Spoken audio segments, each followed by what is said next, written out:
Halo teman-teman, selamat datang kembali di channel Sinema Cerita Movie. Kali ini kita akan membahas film horor Indonesia tahun 2025 berjudul Jalan Pulang. Film ini bercerita tentang Lastini, seorang ibu yang harus berjuang menyelamatkan putrinya Arum yang mengalami gangguan misterius setelah kematian sang ayah. Karena pengobatan medis tidak membuahkan hasil, Lastini menempuh perjalanan panjang untuk mencari pertolongan spiritual sambil menghadapi teror gaib yang terus mengikuti mereka. Sebelum kita lanjut mengikuti alur cerita lengkap filmnya, jangan lupa subscribe dulu ya, supaya tidak ketinggalan pembahas film terbaru lainnya.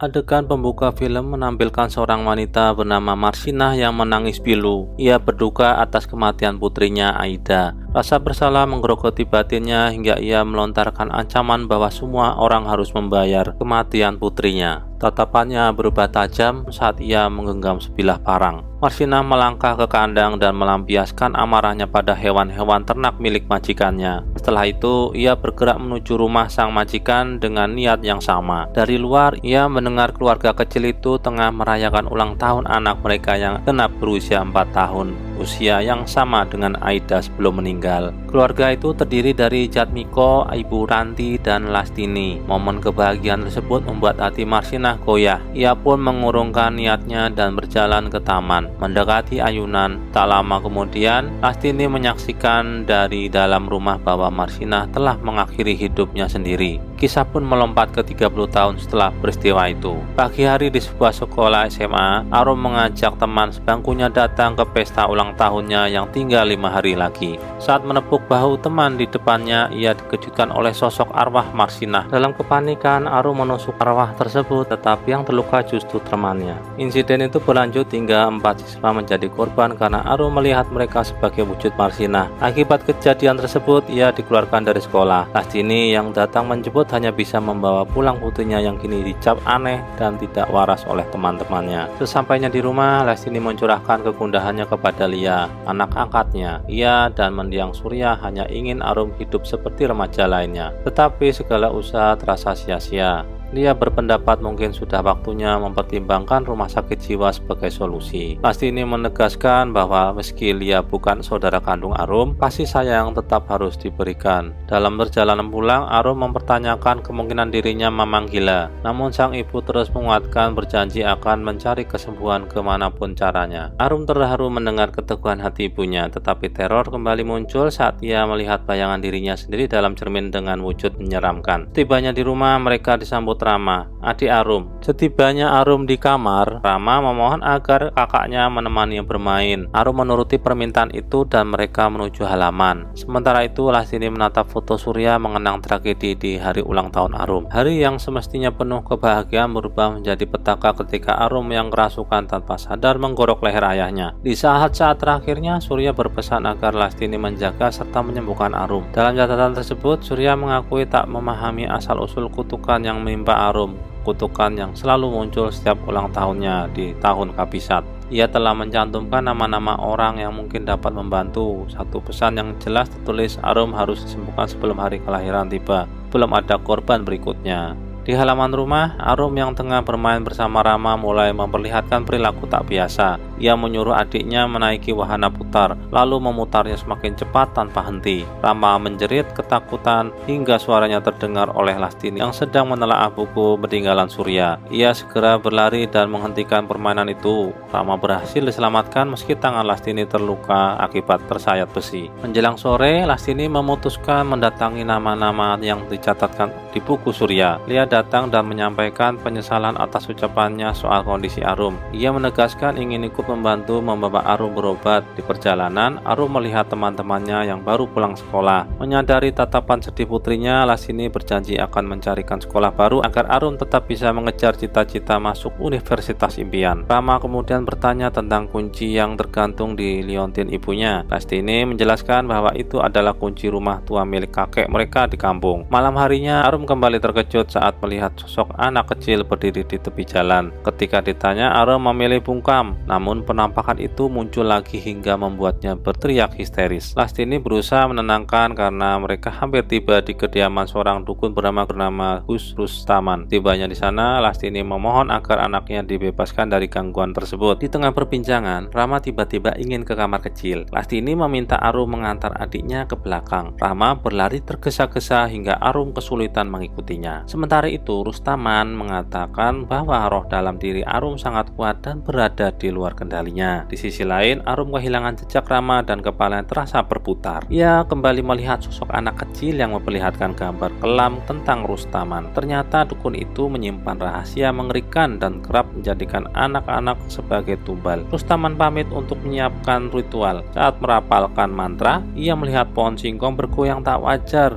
dan mendekatinya karena penasaran. Tiba-tiba arwah Mursina muncul dan meneror Rustaman. Awalnya ia tampak meremehkan, tetapi sekejap kemudian sosok itu mencekiknya. Lastini dan yang lain berteriak meminta Arum menghentikan semuanya.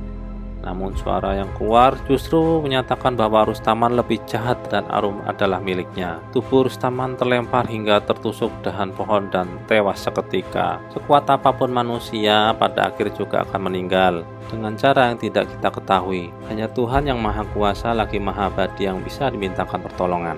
Mereka berempat segera pergi sebelum para mengikut Rustaman datang. Keesokan harinya, tepat 4 hari menjelang ulang tahun Arum, mereka tiba di tempat orang kedua. Lastini menemui seorang perempuan dan menyatakan ingin bertemu dengan Ibu Ruhana. Perempuan bernama Suhana itu seolah sudah memahami situasinya dan langsung mempersilahkan masuk. Tanpa menunda waktu, Ruhana melakukan ritual untuk mengusir roh dari tubuh Arum. Arum ditempatkan di tengah raungan, dimandikan, dan dikelilingi beberapa orang yang menyelimutinya dengan kain. Usai prosesi, Ruhana menyatakan telah mengetahui sumber masalahnya. Karena ritual tersebut tidak pantas disaksikan anak kecil, Lastini meminta Rama menjaga Arum. Ruhana lalu menyuruh Lastini memejamkan mata, mengatur napas, dan menggali ingatan terdalamnya. Dalam bayangannya, Lastini kembali ke masa kecil yang penuh kebahagiaan bersama kedua orang tuanya. Namun kenangan itu berubah menjadi tragedi ketika ia mengingat kecelakaan yang merenggut nyawa mereka. Setelah kejadian itu, Lastini dibawa oleh seorang pria misterius yang wajahnya tak terlihat jelas. Dari kilasan tersebut, ia menyadari bahwa dalam kecelakaan itu adalah sosok yang kini merasuki Arum, Marsinah.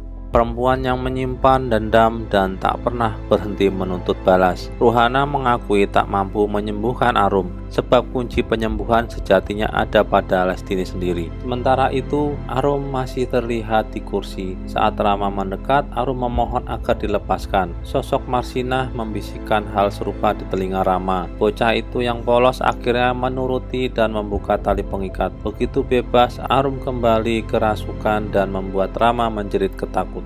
Arum melepas kendali dan menyerang orang-orang di sekitar Ruhana hingga satu korban tak terselamatkan. Ruhana sendiri turut terluka ketika jarinya digigit Arum sampai terputus. Setelah itu, Arum berlari keluar tanpa arah dan akhirnya terhenti usai terserempet truk yang melintas. Dalam kekacauan itu, Suhana menyelipkan kalung peninggalan Ruhana kepada Arum, sebab arwah yang merasukinya diyakini belum sepenuhnya berkuasa sebelum hari ulang tahunnya tiba. Keesokan harinya, perjalanan berlanjut menuju orang berikutnya. Waktu semakin sempit, 3 hari lagi menuju ulang tahun Arum. Namun Lastini belum juga menemukan jalan keluar. Sore itu mereka memilih beristirahat. Saat semuanya terlelap, Arum justru melihat sosok ayahnya berdiri di luar memanggil namanya pelan. Ia melangkah menghampiri bayangan itu dan ingatan tentang malam tragis saat ayahnya tewas kembali menyeruak. Arum tersentak bangun dari mimpi buruk dan menangis histeris ketika menyadari dialah penyebab kematian Surya, ayah kandungnya sendiri. Memasuki 2 hari jelang ulang tahunnya, Arum berkata pasrah, "Kalau kali ini tak berhasil, sebaiknya kita pulang saja." Lastini menenangkan dengan keyakinan bahwa dalam perjalanan pulang nanti keadaannya akan membaik. Malamnya mereka mendatangi seorang dukun bernama Derajat. Lastini terkejut karena kedatangannya seolah sudah dinanti. Namanya pun telah diketahui sebelum ia memperkenalkan diri.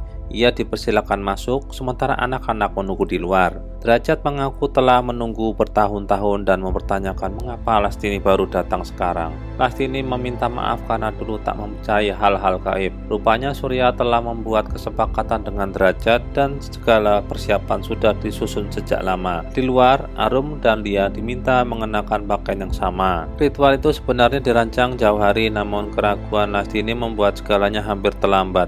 Jika Arum mencapai ulang tahunnya di tahun kehabisan tanpa penanganan, tubuhnya akan sepenuhnya dikuasai dan tak bisa diselamatkan. Lebih mengerikan lagi, bila ritual gagal, satu-satunya cara adalah memusnahkan arwah tersebut bersama inangnya. Prosesi dimulai, Arum ditempatkan di dalam kandang ayam, sementara hewan-hewan itu digantung di sekitarnya. Lastini heran mengapa Lia harus berpakaian serupa seperti Arum. Perlahan terungkap bahwa tujuan ritual bukan mengusir roh, melainkan memindahkannya ke tubuh lain dan tubuh itu adalah Lia. Seiring ritual berlangsung, Lia mulai merasakan sakit yang tak tertahankan. Lastini panik dan menuntut penjelasan. Ternyata Surya pernah menyepakati bahwa Lia akan menjadi tumbal. Alasan itulah yang membuatnya diabduksi sejak kecil. Lastini segera memeluk Lia, menjelaskan bahwa ia tak pernah tahu soal perjanjian tersebut dan bersumpah tak akan mengorbankan siapapun. Namun Lia dengan tulus menyatakan kesediaannya bila itu satu-satunya cara menyelamatkan Arum. Ketika kandang dibuka, Derajat terperanjat karena Arum sudah tak berada di dalamnya. Situasi berubah kacau. Para penabuh Gemelan dan Sinden tiba-tiba kerasukan massal, melukai dirinya sendiri hingga merenggang nyawa. Lastini dan Lia hanya bisa terpaku menyaksikan kengerian itu. Derajat akhirnya tewas setelah mengucapkan pesan singkat kepada Lastini agar pulang. Tak lama kemudian, Arum tersadar dan kebingungan atas semua yang terjadi. Mereka segera meninggalkan tempat tersebut. Lastini memutuskan mencari perlindungan di rumah lama peninggalan orang tuanya di kampung. Esoknya, tepat sehari sebelum ulang tahun Arum, mereka tiba di rumah masa kecil itu. Bekas tali gantung diri Marsinah masih tergantung sebagai pengingat tragedi lampau. Kenangan itu kembali menyeruak. Dulu Jatmiko pernah memperingatkan Lastini agar tak terlalu dekat dengan Ida karena kondisi fisiknya yang lemah. Kini menjelang hari pertentuan, Arum diliputi ketakutan bahwa tragedi seperti yang menimpa ayahnya akan terulang. Ia kemudian dibawa ke kamar untuk beristirahat. Saat Lastini, Lia, dan Rama hendak meninggalkan kamar, Arum kembali dirasuki. Kali ini ia masih mampu berbicara dan meminta tangannya diikat agar tak melukai siapapun, bahkan menyuruh agar ikatannya dikencangkan. Di luar rumah, Lastini melihat sosok Ida melintas di hadapannya seolah masa lalu kembali menghampiri. Seolah mendapat isyarat tak kasat mata, Lastini memejamkan mata dan kembali terseret ke masa lalu. Ia melihat dirinya kecil duduk makan malam bersama Jatmiko dan Ranti. Tak lama kemudian, Marsinah datang dengan ragu menanyakan apakah Ida boleh ikut makan bersama. Saat itulah terungkap bahwa Marsinah adalah istri pertama Jatmiko dan Ida merupakan anak sulungnya. Permintaan itu ditolak mentah-mentah. Jatmiko dengan dingin mengatakan bahwa meja makan itu hanya untuk mereka yang sehat. Menyaksikan kenangan tersebut, hati Lastini teriris dan air matanya terjatuh. Dalam kilas balik lain, Marsinah pernah memberi boneka rajut sebagai kado ulang tahun untuk Lastini. Namun momen hangat itu kembali dirusak ketika Jatmiko menghadiahkan boneka beruang mahal dan bahkan menyingkirkan boneka buatan tangan Marsinah. Lastini lalu menatap foto lama ayahnya bersama pamannya, Subagir. Berbeda dengan Jatmiko, Subagir dikenal lembut dan tak pernah melarang Lastini berteman dengan Ida. Melihat penderitaan Marsinah, Subagir pernah menyarankan agar perempuan itu pergi meninggalkan rumah tersebut. Namun Marsinah memilih bertahan. Ia hanya berharap kelak anak-anak yang tumbuh dewasa tidak meniru sikap kejam ayah mereka.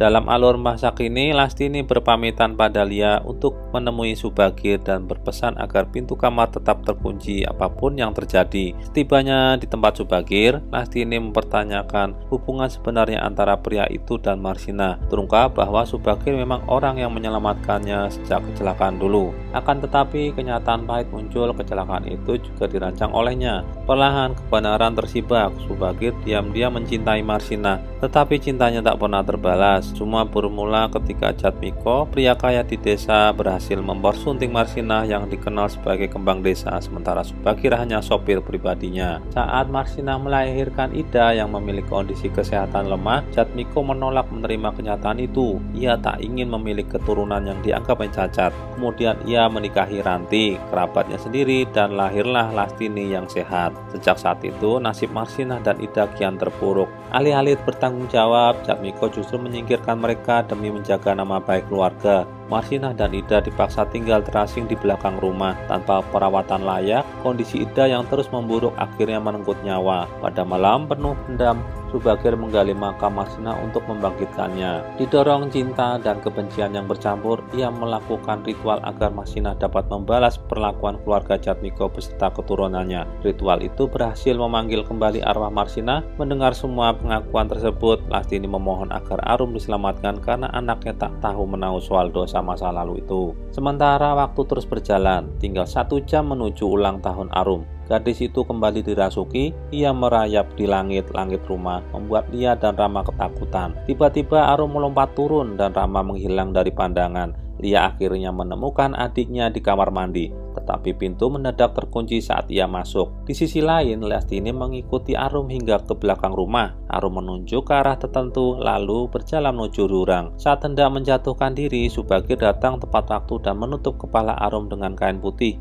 Ia membawa gadis itu ke sungai untuk melakukan ritual terakhir demi mengusir arwah Marsinah. Ritual tersebut berhasil membebaskan Arum dari pengaruh kutukan. Namun ketika hendak naik dari tepi sungai, Subagir dan Lastini terpleset jatuh ke arus deras. Marsinah menyeret Subagir ke alamnya sebagai balasan. Sementara Lastini berhasil selamat dan memeluk Arum dengan penuh haru. Beberapa saat belum detik ulang tahun tiba, arwah Marsinah mencoba menyerang sekali lagi. Serangan itu digagal oleh Lastini, tetapi roh tersebut justru berpindah ke tubuhnya. Tak ingin membahayakan anak-anaknya, Lastini mengambil keputusan tragis dengan mengakhiri hidupnya sendiri. Kisah pun berakhir dengan duka yang menyisakan pelajaran tentang dendam, cinta, dan pengorbanan. Baiklah, itu renungan cerita filmnya. Terima kasih untuk dukungan dan semangatnya. Jangan lupa subscribe dan tinggalkan komentar untuk rekomendasi film berikutnya. Sampai jumpa di pembahasan selanjutnya.